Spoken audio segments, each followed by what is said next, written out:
The voice in Rhiannon's head lists all the people she'd like to kill. Manspreaders, the unhelpful mini-market cashier, her dismissive boss Norman, who treats her like furniture, Jeff from work, who constantly causes her to spill hot tea, and pretty much everyone in the office who pretends she doesn't exist. Even Craig, her one-night stand who only responds with emojis, makes the cut. So does her estranged mother, who abandoned her and her sister Saren during their childhood. Topping the list is Julia, her high school bully. However, the possibility of Rhiannon carrying out any of these murders is slim because she's not a killer. She's a gentle, soft-spoken administrative assistant at a small newspaper, unable to stand up for herself when everyone treats her badly.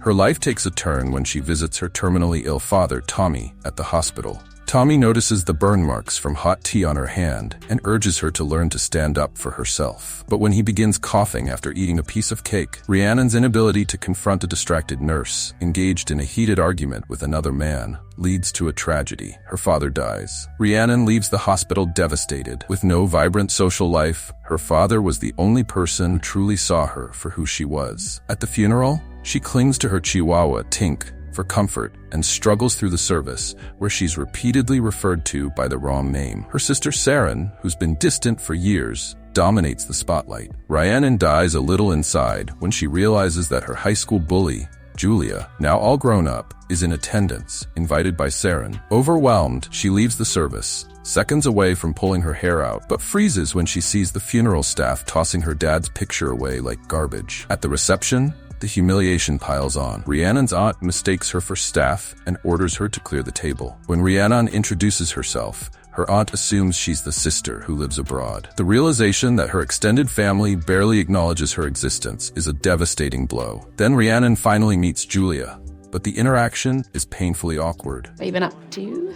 My dad died. Here's the thing. Julia is the primary source of Rhiannon's self-esteem issues. In high school, Julia and her friends bullied Rhiannon, subjecting her to psychological torment that caused crippling anxiety and a compulsive habit of pulling out her hair. It got so bad that Rhiannon had to wear a wig, one that Julia and her friends yanked off during a school dance, laughing as they humiliated her. That's why Julia sits at the top of Rhiannon's mental kill list. She made Rhiannon feel forever invisible and afraid. Perhaps the most crushing moment of the funeral is when Saren, who has ignored Rhiannon all day and was about to leave without saying goodbye, announces her plans to sell their father's business and the family home, where Rhiannon still lives. To make matters worse, Saren reveals that Julia is the real estate agent handling the sale, reintroducing Rhiannon's tormentor into her life without a second thought. Rhiannon tries to convince Saren not to go through with the sale. But when Saren offers her a rare hug, the kind of affection Rhiannon has been so desperate for, she stays silent. Then Saren leaves, as indifferent as ever. If Saren truly cared, she would understand the emotional significance of their family home and at least delay the sale. Saren's heartless decision proves Rhiannon can't rely on her. Saren is also on Rhiannon's mental kill list. She spends most of her time abroad and often ghosts Rhiannon's texts. They barely speak, and it took their dad's passing to bring them together. The next day at work, Rhiannon tries to turn things around. She approaches her boss, Norman,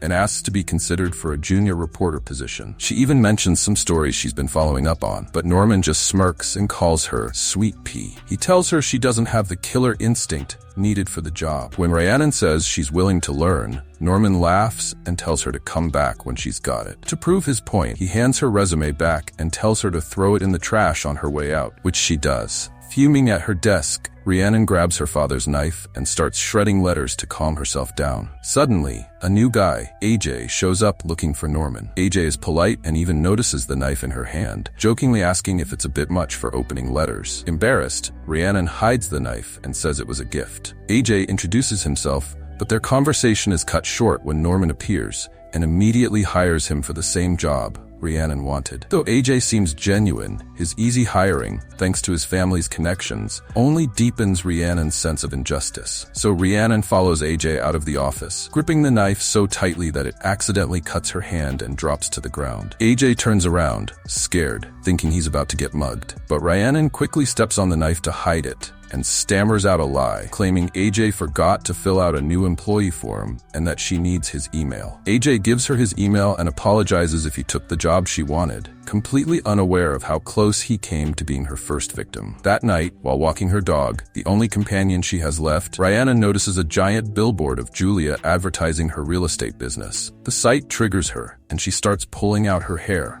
an old habit she thought she had left behind. In a panic, she rushes to check her reflection in the glass of a nearby bus stop to assess the damage. Unknowingly, she lets go of Tink's leash. Tink runs into traffic and is tragically hit by a car. Devastated, Rhiannon buries her beloved pet in the backyard, while drinking heavily to numb her pain. She remembers Saren mentioning that Julia would be at a nearby club. Fueled by a mix of rage and liquid courage, she decides to confront her. At the club, Rhiannon spots Julia surrounded by her usual entourage, radiating confidence and charm. Taking a deep breath, she storms over and accuses Julia of ruining her life. Julia initially pretends not to know what Rhiannon is talking about, maintaining a polite and civil tone. But when Rhiannon presses further, yelling that Julia made her feel invisible and destroyed her sense of self, Julia's true nature emerges. Julia sneers and tells Rhiannon that she didn't exist to her then, and she doesn't exist to her now. Then, Julia and her friends burst into laughter. Overwhelmed, Rhiannon's hand instinctively moves to her head, nearly pulling at her hair again, but Julia notices and mocks her, calling it pathetic. With the confrontation failing, Rhiannon storms out of the club and heads to a nearby canal. She sits under a bridge, crying.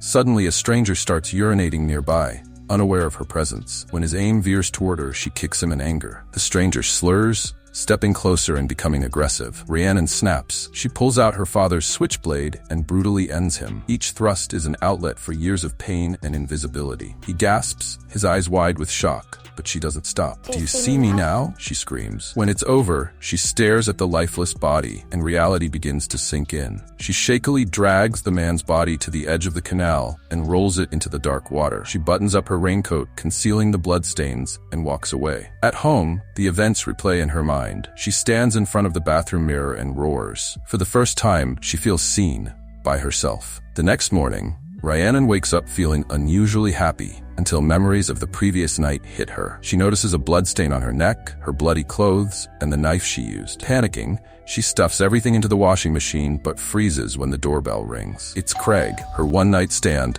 and a handyman at her dad's construction business, Tommy's Transformations. He hands her an envelope with an agreement to buy her dad's company. Though he's polite and mentions her recent loss, Rhiannon barely listens, her mind consumed with her bigger problem. She sends Craig away and sterilizes the knife in boiling water, trying to stay calm. On her way to work, she spots police at Meadow Lane Lock, the same place she dumped the body. Panic grips her as she realizes the water wasn't deep enough to hide it properly. At work, Jeff arrives late and confirms the police found a body. Trying to stay relevant, Rhiannon claims she overheard someone say it was a stabbing. Impressed, Norman sends AJ and Jeff to investigate further. When they return, Jeff confirms Rhiannon's story. The victim was stabbed 14 times, but the canal water erased any DNA evidence. Rhiannon feels a mix of relief and boldness. Norman assumes it's gang-related, believing the multiple stab wounds suggest more than one attacker, which further convinces her she might get away with it. Still, she steals Jeff's notes to ensure nothing links back to her. To her relief, the notes show she isn't a suspect. AJ catches her, but dismisses it, saying Jeff is a jerk and deserves it. He reassures her the killer will be caught, but Rhiannon snaps, arguing most murderers go free. AJ tries to lighten the mood with a joke, but Rhiannon finds him creepy and walks away, too distracted to notice that AJ sees her differently than others do. Back at her desk, Rhiannon gets a call from Jeff, who identifies the victim as Ryan Lloyd, but hasn't found his address yet. Jeff asks to speak to Norman, but Rhiannon lies,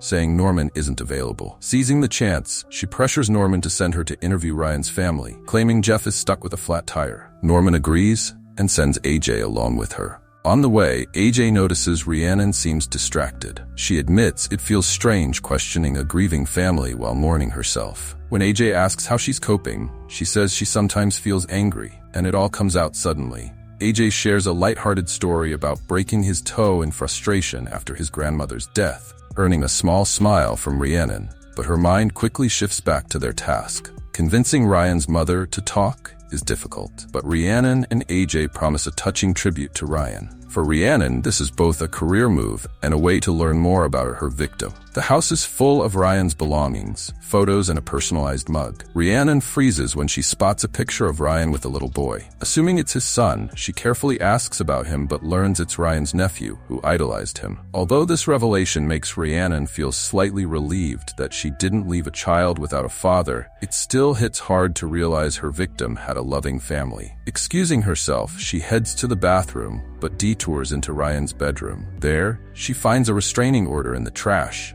and quickly returns to AJ, urging them to leave. Back in the car, she blurts that she needs to know if Ryan deserved to die. AJ is shocked, but agrees, follow up on the restraining order. They track down Dave, one of Ryan's former co-workers. Dave reveals that Ryan bullied him so badly that he was fired and given a restraining order. Rhiannon feels a wave of relief. Her guilt starts to fade, but her satisfaction is short-lived when she gets a text from Saren. Julia has arranged a house visit while she's away. Rhiannon rushes home to clean up all traces of blood and hide the evidence just before Julia arrives with her colleague, Stella. Julia mocks Rhiannon as usual, making her feel small and unimportant. She even announces plans to remodel the house and toss out Rhiannon's late father's belongings, calling them junk. Julia throws in a fake compliment about Rhiannon's hair before crossing the line with a comment suggesting she should consider hair plug-ins. Rhiannon says nothing. Instead, she heads to work and channels her anger into her work. She pitches a bold new angle for Ryan's story: dead man terrorized colleague. This marks a turning point for Rhiannon. She's now willing to expose Ryan's dark side, even if it hurts his grieving family.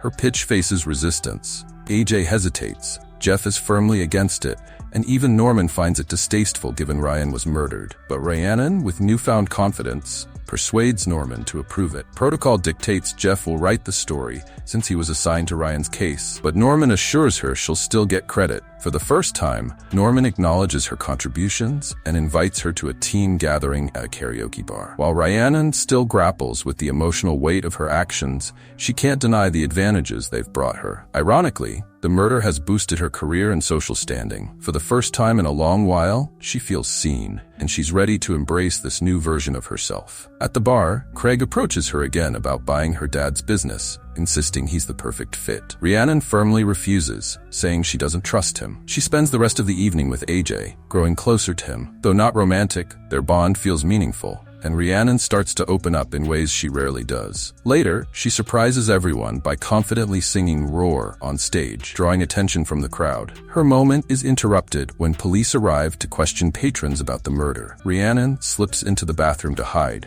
There, she notices graffiti cursing Ryan. Seeing it wipes away any lingering guilt, and she confidently walks past the police. As she leaves, she spots a rude customer and realizes it's the same man who caused a scene at the hospital, preventing a nurse from attending to her dying father. Fueled by anger, she follows him into a dimly lit alley. Pretending to search for her lost dog, she calls out for his help. When he approaches, she ends him multiple times. This time, the murder wasn't impulsive. It was deliberate, planned, and carried out with satisfaction. With this second kill, Rhiannon fully embraces her darker side, believing she is doing the world a favor. When she comes across a poster of Julia on her way home, she smiles again. She is now ready to unalive Julia. The next morning, Rhiannon revisits the alley to confirm the second man's body is still there. The sight triggers a high school flashback of Julia, the queen bee, tormenting her mercilessly. In the present, Rhiannon obsessively stalks Julia, resenting her seemingly perfect life and wondering why Julia didn't peak in high school like most bullies. Determined to take control, Rhiannon begins watching crime thrillers, taking detailed notes on how to hide and preserve a body. She clears out her meat storage freezer, climbs inside to ensure it's big enough, then picks up a tarp from her father's business. This shift in her behavior marks a turning point. While her first two kills were impulsive, her preparation now signals that her sweet, gentle nature is rapidly fading, replaced by someone darker and calculated. While gathering supplies, Rhiannon runs into Craig, who apologizes for being distant. He explains he's not great at expressing himself, but reassures her that he truly cares about her father's business. Sensing an opportunity, Rhiannon invites him to dinner, using business as an excuse. Later, she stops by the local Minimart to pick up supplies for her plan. The cashier is too engrossed in a phone conversation to notice when Rhiannon casually mentions her intention to end her school bully's life. The lack of attention gives Rhiannon the confidence to dump the cashier's phone in her drink on the way out. Although the scene is lighthearted, it reflects Rhiannon's growing confidence. Once a passive and overlooked woman, she's now someone who refuses to be ignored or belittled. Back home, Rhiannon calls Julia. Nervously, she sets up a meeting for the next evening under the pretense of taking house photos. The following day, feeling like she's finally about to take control of her life, Rhiannon is in a good mood. She buys pastries and coffee for the office, but her joy is short-lived. She spots the Gazette and discovers that Jeff has taken full credit for Ryan's story. When she confronts him, he points out a small mention of her as an office contact buried on page 38. Rhiannon feels humiliated. Despite playing a key role in the story's success, Jeff reduced her to nothing more than an administrative assistant. Seizing her chance, Rhiannon spikes Jeff's coffee with a laxative. AJ almost catches her in the act, but is too distracted by flirting with her to notice. Before the laxative takes full effect, Ryan's furious mother storms in, accusing Rhiannon and AJ of tarnishing her son's memory. Surprisingly, Jeff defends them, taking full responsibility for the story. However, Rhiannon unapologetically tells Mrs. Lloyd that her son was a bully who deserved his fate. The office is stunned by her insensitivity, except AJ, who later checks on her. Despite Jeff's earlier defense, Rhiannon is quietly pleased when the laxatives take effect. Jeff spends most of the day in the bathroom, and the rest of the office assumes his sudden illness is caused by the stress of Mrs. Lloyd's emotional outburst. That evening, Rhiannon prepares for her date with Craig. AJ notices her new look and awkwardly tries to ask her out, but she politely declines. At the restaurant, Craig arrives late and starts talking about business, but Rhiannon shifts the conversation to lighter topics. Craig eventually relaxes, and they spend the night together at his place. The next morning, Rhiannon's joy is interrupted by a call from the police, asking her to come in for questioning. At the station, Sergeant Rory and Deputy Marina question her as a witness, having traced her to the club on the night of the first murder. Although she isn't a suspect, Rhiannon struggles to keep her composure. She mentions that her father and dog died, earning sympathy from the sergeant, a dog lover himself. Sensing an opportunity, she lies about being with Julia and a group of friends that night, then describes a scene involving a group of unruly men to subtly align her story with Norman's belief that the murder was gang-related. The sergeant buys her story, but Deputy Marina isn't convinced. Rory is briefly called away by his superior, Donna, leaving Rhiannon alone with Marina. Rhiannon seizes the moment and asks Marina if her boss often overlooks her, admitting she has the same problem. Marina is intrigued by Rhiannon's perspective, but before their conversation can progress, the session is cut short by news of a second body being discovered. Rory thanks Rhiannon for her time and tells her she's free to go. Panicking, Rhiannon cancels her meeting with Julia and heads to work instead, where she finds her colleagues discussing the news of the second body as they gear up to cover the story. With no plans for the evening, Rhiannon texts Craig. He responds sweetly but says he's busy with a new client. Deciding to surprise him, she arrives at his office, only to discover that Julia is the client. Craig tells Rhiannon that Julia has made an offer on her house, planning to flip it for profit. Furious, Rhiannon steals Julia's phone as she leaves and punctures her car tires. She waits in her truck, and once Craig departs, she approaches Julia, who is now stranded, and insists on giving her a lift. Instead of taking Julia home, Rhiannon brings her to her house, claiming there's mold in the garage Julia should inspect. In the basement, Rhiannon leads Julia into her kill zone. As Julia looks around in confusion, Rhiannon pulls out a knife and confesses to the murders, claiming the victims were bullies just like Julia. Julia, assuming this is all about the house, offers to back off, but Rhiannon demands an apology for the torment Julia caused her in high school. Julia refuses. Unlike Rhiannon's first two victims, Julia fights back, leading to an awkward struggle. Julia knocks the knife away and almost escapes but slips on the wet floor. Seizing the moment, Rhiannon knocks her out with a large piece of meat, finally regaining control. The scene shifts to Marina, who has her own list of people she'd like to see gone, from her overbearing landlady to colleagues who make her work overtime. At the top of her list, however, are people who believe they can take a life and walk away unpunished. For now, though, Marina is focused on catching the current murderer. Meanwhile, Rhiannon ties up Julia and confronts her. But Julia isn't your typical hostage. Staying true to her annoying nature, she dismisses the torment she caused as just a joke, just kid stuff, and refuses to take responsibility. Rhiannon breaks down, revealing how Julia's cruelty destroyed her confidence, forcing her to wear a wig until she was 23. Overwhelmed, Rhiannon tries to end Julia's life but hesitates, unable to go through with it. Sensing weakness, Julia taunts her, calling her a pathetic loser who blames others for her failures. She mocks Rhiannon, claiming she's only jealous because her life turned out better. Enraged, Rhiannon gags her and storms out, yanking out a chunk of her own hair in frustration. Still fuming, Rhiannon heads to the construction office and initiates a rough, passionless encounter with Craig. Afterward, she confidently kicks him out of his own office and takes the USB containing CCTV footage that incriminates her as the last person seen with Julia. On the bus ride to work, a man manspreads next to Rhiannon. She retaliates by groping him, shocking him into switching seats.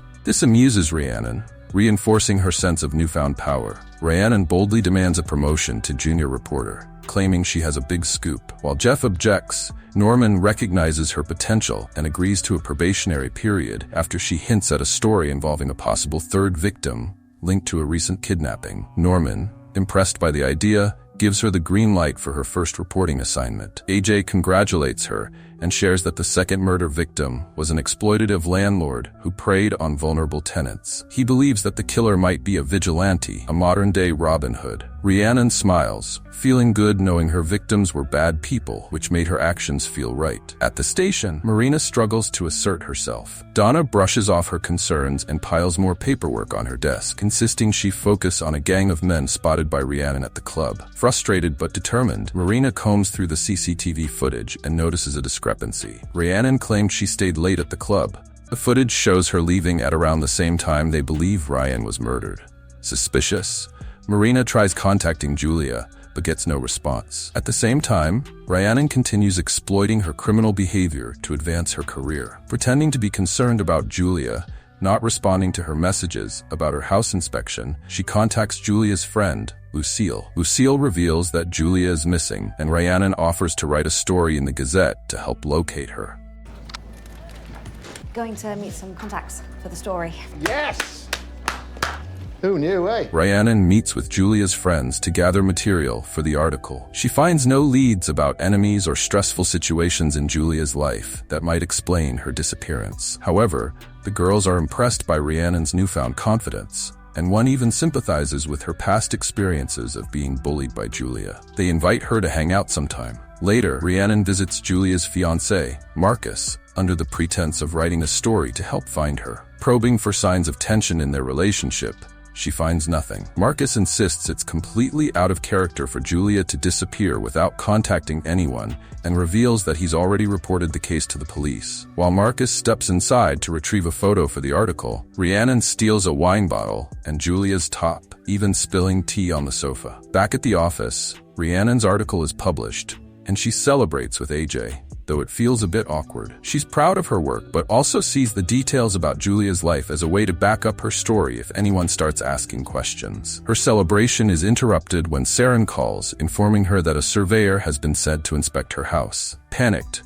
Rhiannon intercepts the surveyor and declares that the house is not for sale. Wearing Julia's stolen top, Rhiannon brags to Julia about her article, but Julia isn't impressed and makes fun of her, saying she looks like a kid in a beauty pageant. The insult stings, and Rhiannon strips off the top and heads to a bar to meet AJ. At the bar, Rhiannon and AJ are interrupted by Craig, who declares himself her soon-to-be boyfriend. Craig's clinginess and bragging about their hookup visibly discourage AJ, who excuses himself and leaves. As Rhiannon tries to follow AJ, she notices a drunken Marcus fumbling with his car keys. She drives him home, where he vents about Julia, accusing her of playing cruel games and revealing that he never actually reported her disappearance to the police. Once he falls asleep, Rhiannon snoops through his phone and uncovers details about their troubled relationship, leaving her feeling pleased. However, when she shares this with Julia, she is shocked to see Julia break down. Julia admits that Marcus is controlling and that she feels trapped in their toxic relationship. She calls Marcus a monster who controls every aspect of her life, and even confesses that she deserves what Rhiannon has done to her. For the first time, Rhiannon sees Julia not as a villain, but as another victim, complicating her plan to end Julia. Marina gets reprimanded by Donna for not filing a missing person report on Julia after having read Rhiannon's published article. Determined to connect the dots, Marina reviews the nightclub footage again and spots Rhiannon arguing with Julia. The evidence strengthens her hunch that Rhiannon may be involved in Julia's disappearance and possibly the murders. She has now been able to connect Rhiannon to all 3 cases. The next day, Rhiannon's list of people she'd like to see gone changes. This time, it includes everyone worried about Julia and organizing search parties. She even adds herself, for trying to play reporter and putting herself in the spotlight by writing about Julia's disappearance before the police knew. The entire town has come together to find Julia.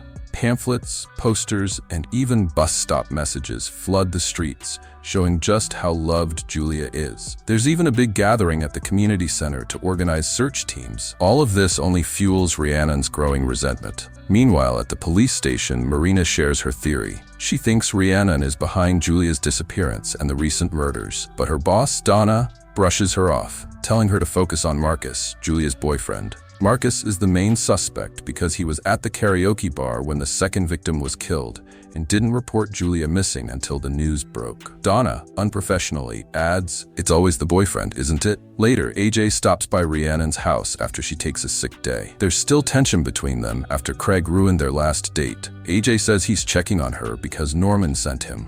Before answering the door, Rhiannon warned Julia to stay silent. She threatened to harm Julia and the person at the door if she made a sound, but Julia breaks a plate on purpose. AJ hears the noise and assumes Rhiannon has company, probably Craig, so he awkwardly excuses himself. Moments later, Julia seizes the chance to fight back. She grabs scissors and cuts Rhiannon. With her knife out of reach, Rhiannon struggles to overpower Julia. They throw objects at each other until Rhiannon knocks Julia out again. As Rhiannon cleans up the mess, she notices Julia is a wreck. She's on her period. While Julia tends to herself, Rhiannon sees scars on Julia's neck. Julia reveals Marcus caused them during a violent fight, throwing her through a glass door when she tried to leave him. The truth shocks Rhiannon. Julia accuses Rhiannon of being just like Marcus, abusive and controlling. Rhiannon insists she's nothing like him and says she only targets bullies. Julia then asks, "Where do I fit in?" wondering if Rhiannon is protecting her or hurting her. The two begin to bond over their miserable lives. Julia apologizes for bullying Rhiannon in school, admitting she projected her own insecurities onto her. Unlike Rhiannon, who had a loving father, Julia says she never had a real family. Still, Julia refuses to take all the blame for Rhiannon's actions. She tells her, "Your life is the way it is because you choose to see yourself as a victim."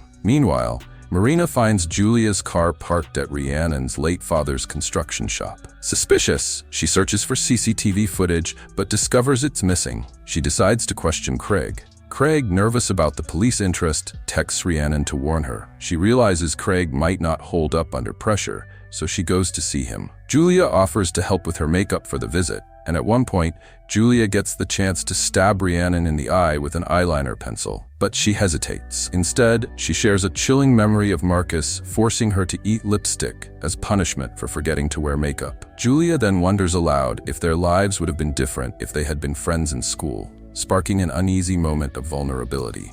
At Craig's house, Rhiannon plays along, acting calm and friendly. She lies, telling him she had to cover her tracks to avoid losing her job. She warns him that her boss has police connections and says it's better if he keeps quiet. Back at work, Norman is thrilled to have Rhiannon, his rising star, back. He immediately sends her and AJ to cover the search party, but her relief is short-lived. Jeff teases her, claiming Marcus gave him dirt on her and hints at an upcoming story that will expose her secrets. Jeff then convinces Norman that he, as the experienced reporter, should join Rhiannon and AJ on the assignment. At the search party, Marina continues digging. Julia's friends reveal Rhiannon and Julia were enemies in school, further fueling Marina's suspicions. Marina corners Rhiannon and slyly taunts her in front of AJ, hinting at Rhiannon's past hair-pulling habit. When Rhiannon instinctively reaches for her hair, Marina knows she struck a nerve. Rhiannon steps away to regain her composure, but things spiral further. Saren texts her, saying she plans to sell the house and cut ties for good. Then Marcus confronts Rhiannon, accusing her of vandalizing his home and stealing from him. He reveals Jeff knows everything and plans to expose her. AJ steps in just in time to break the tension, but he surprises Rhiannon by asking why she never told him about her connection to Julia. Rhiannon lashes out, accusing him of being obsessed with her, and storms off. Watching Marcus leave, Rhiannon grabs her knife and follows him down a secluded path. ready to silence him. But before she can act, Jeff sees her and quickly pieces everything together. Rhiannon is the killer. Panicked, Jeff flees on his bike, but as he looks back, he's struck by an oncoming truck. The impact kills him instantly. In shock, Rhiannon heads to the canal to toss her knife, but stops when Marcus texts her, threatening to find her. Instead of panicking, Rhiannon begins formulating a plan to frame Marcus for the murders and Julia's disappearance. Julia is hesitant, but eventually agrees, realizing it's their only way out. Marina continues her investigation, questioning Craig, but finds nothing to disprove Rhiannon's alibi. She then learns Julia is buying Rhiannon's family home. Marina calls her partner Rory, and they head to the house to investigate. Unaware of Marina's movements, Rhiannon and Julia put their plan into action. At Marcus's under-construction apartment, Julia trips the alarm, luring Marcus there. When he arrives and frees her with the knife, his fingerprints are left on the weapon. Consumed by jealousy, he accuses Julia of sleeping with her kidnapper and becomes agitated. Julia tells him she's leaving, but Marcus grows unstable, threatening to jump to his death. Julia begs him to stop, even declaring her love to calm him. Rhiannon, fed up with Marcus's manipulation, shoves him off the landing. He falls to his death just as the police arrive, led by Marina. Marina looks up to find Rhiannon and Julia standing above Marcus's lifeless body. The plan worked, but Marcus's death has made their situation even more difficult. The police take Rhiannon and Julia in for questioning. They're separated, and Rhiannon begins to panic, worried about what Julia might say. When Marina steps into the interrogation room, both Rhiannon and Marina internally monologue about wanting to kill each other. People I'd love to kill. People I'd love to kill. This bitch. Marina and her boss interrogate Rhiannon. Distressed, she repeatedly asks about Julia, but they refuse to let her see her. Sticking to their story, Rhiannon and Julia claim that Marcus kidnapped Julia. Rhiannon explains that her article about Julia's disappearance spooked Marcus, prompting him to send her threatening messages. She says she tracked him to a construction site, where he threatened both of them. Then, in a hysterical state, he slipped and fell to his death while threatening to end his life. Marina isn't convinced. She taunts Rhiannon, drawing parallels between them and calling them both invisible women who secretly want to harm others. Marina insists that Rhiannon is the real killer. This accusation pushes Rhiannon over the edge, and she screams that she saved Julia. Marina's boss finally sides with Rhiannon, noting that Julia's story aligns with hers and that there's no solid evidence supporting Marina's suspicions. Frustrated, she tells Marina, "You're not overlooked, you're just not good enough." With no evidence against them, Rhiannon and Julia are released.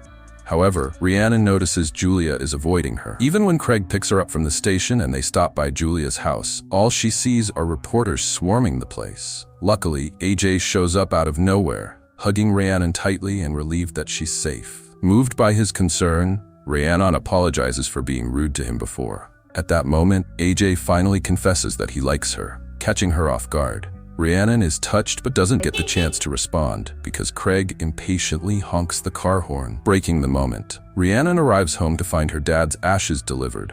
She oddly sniffs the ashes, which causes her to choke. Before she can recover, Julia shows up, accusing her of killing Marcus. Rhiannon defends herself, swearing she'll never kill again. She insists that Marcus's death was a good thing because it freed Julia. Hesitant but emotional, Julia accepts this, and the two bond over their shared sense of freedom. They decide to celebrate by going to a club. At the club, Julia struggles to move on. Still mourning Marcus, Rhiannon tries to cheer her up, suggesting she share her story with the Gazette as a way to heal. Julia agrees but remains uneasy around Rhiannon, especially when she jokes about killing a guy who flirts with them. Seeking a distraction, Julia convinces Rhiannon to give her a bank card to buy drugs. As the night progresses, the two get high, and Julia introduces Rhiannon as her best friend. Things take a turn when they start making out, just as Craig arrives and joins in. Meanwhile, Marina, determined to expose Rhiannon, sneaks into her house and finds CCTV footage of Rhiannon slashing Julia's car tires on the night she disappeared. After the party,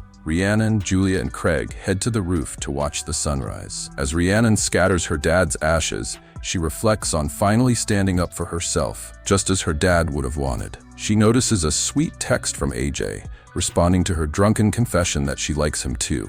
Julia, however, feels lost and unsure of her future. Marcus was everything to her. When Rhiannon suggests they move in together, Julia gives a vague response, making it clear that she still finds Rhiannon strange. Later, when Rhiannon gets home, she finds Marina waiting for her. Where have you been? What? You were out all night. waiting for you. Marina confronts her with the CCTV footage, but Rhiannon confidently points out that it was obtained illegally, making it inadmissible as evidence. Marina remains undeterred, accusing Rhiannon of living a fake life. She warns her that she'll slip up and kill again, and when she does, Marina will be there to catch her. Later that day, Julia heads to the Gazette to share her harrowing experience as a hostage, as she vividly describes the humiliation of being gagged, tied up, and made to feel powerless. Rhiannon grows uneasy. The memories overwhelm Julia, and she suddenly rushes out, assuring Rhiannon that she's fine. She blames her reaction on being hungover from the night before and promises to visit later. After work, Rhiannon confronts Craig at the construction office and ends their relationship. Craig accuses her of having feelings for Julia and threatens to report her visit the night Julia went missing unless she sells her dad's company to him. That evening, Rhiannon desperately tries to contact Julia, but Julia doesn't respond. Instead, AJ shows up. He comforts Rhiannon and confesses his feelings for her. They hook up, and Rhiannon pushes her worries aside for the moment. The next morning, Rhiannon notices Julia has withdrawn money using her card. She receives a bill from British Airways and suspects Julia bought a plane ticket. AJ reassures her, saying Julia probably just needs space. AJ then shows Rhiannon an exclusive piece of evidence from his police contact, a photo of the murder weapon. At first, the knife doesn't seem familiar to him, but when Rhiannon casually describes it exactly as AJ had on his first day, the same day she used that knife to open envelopes. It's the murder weapon. Serious bit of kit, that. It's a serious bit of kit you got there. Perfect for all those administrative emergencies. His stomach drops. Panicking, AJ asks Rhiannon for the knife. When she doesn't respond, he begins searching for it. Rhiannon finally breaks down and admits everything. She confesses that she killed to feel seen, but promises she'll never do it again now that she has him. When AJ tries to leave, she grabs a knife from the kitchen table and drives it into his ribs, then his neck. Just then, Saren's voice breaks the silence. She calls out from the doorway. Sweetpea's ending delivers a dark and powerful message. Rhiannon's journey began as a fight against bullies, but over time, her actions grew increasingly toxic as she justified each murder as serving the greater good. Julia's redemption highlights the power of meaningful conversations and the potential for change. If Rhiannon had chosen dialogue over violence, the outcome might have been different. Instead, her killings turned her into the very thing she despised. The final blow is AJ's death. Unlike her previous victims, he was innocent and kind. His murder marks the moment Rhiannon crosses an irreversible line, fully transforming from a victim to a bully. Notably, AJ mentioned that he received the photo of the murder weapon from a new police contact. Could that contact have been Marina? In the end, Rhiannon's actions, while giving her a fleeting sense of power, left her just as broken and invisible as when she started. By hurting others to heal her own wounds, she became the thing she hated most, driving home the message that revenge is never the answer.